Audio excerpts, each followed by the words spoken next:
Abraham Vijay பரப்புரை மேற்கொண்ட வேலுச்சாமிபுரத்தில் கூட்ட நெரிசலில் சிக்கி 39 பேர் உயிரிழந்த சோகத்தை ஏற்படுத்தியுள்ளது. இந்த சம்பவம் தொடர்பாக விசாரணை நடத்த தமிழக அரசு ஓய்வு பெற்ற நீதிபதி ஆணையம் அமைத்திருந்தது.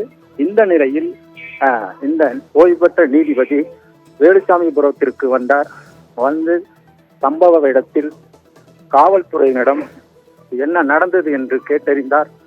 பின்பு சாலையின் இருபுறமும் கூட்ட நெரிசல் ஏற்பட்ட இடத்திற்கு சென்ற அவர் அந்த இடத்தில் எவ்வாறு இந்த சம்பவம் நடைபெற்றது என்று காவல்துறையினரிடம் கேட்டறிந்தார்.